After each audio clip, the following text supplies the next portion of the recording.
Akhir-akhir ini gue melihat banyak orang yang mulai berinvestasi di cryptocurrency juga, dan bahkan di beberapa cryptocurrency yang memiliki market cap yang kecil juga. Sebenarnya salah ataupun tidak balik lagi ke masing-masing, karena keputusan investasi ada di diri kita masing-masing. Cuma di video ini gue mungkin akan sedikit memberitahu sebuah rahasia dari kripto sendiri yang mungkin kadang-kadang tuh kita suka nggak merhatiin itu. Nah, buat kamu semua yang penasaran, tonton video ini sampai habis.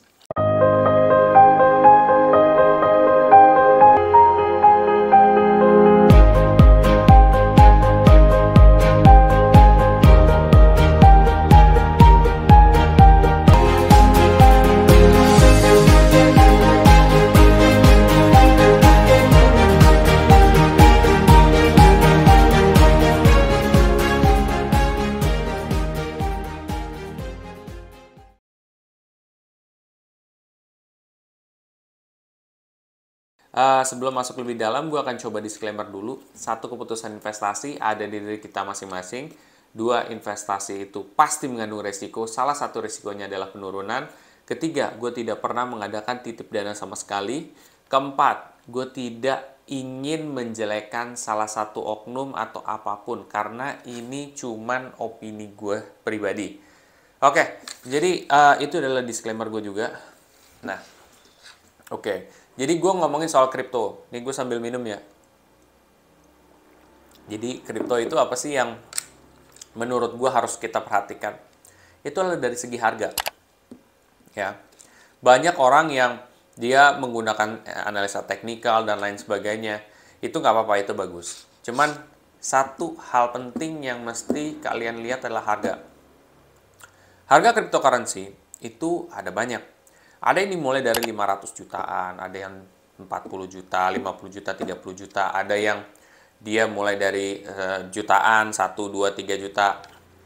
Ada yang dimulai dari ratus ribu, ada yang ribuan, bahkan ada yang perakan ya. Ratusan perak kayak gitu ada.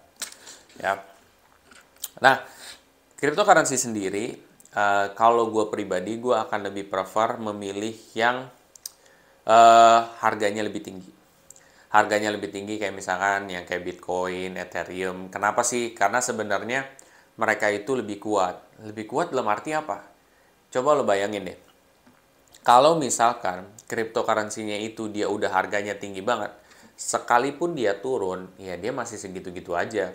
Misalkan 500 juta turun jadi jeleknya 450 juta, jadi 400 juta. Ya masih banyak gitu, slotnya sampai ke angka 0.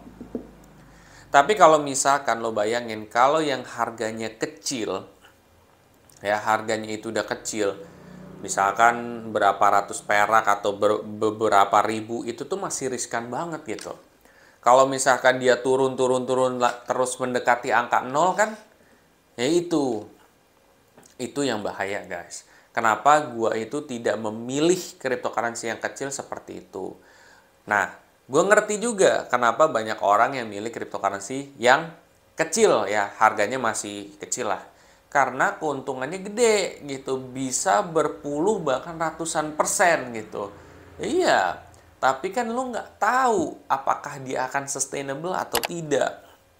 Apakah dia akan bagus di jangka panjang atau di jangka pendek doang. Apa mungkin kayak cuman beberapa hari, bulanan, ujung-ujungnya ngedrop.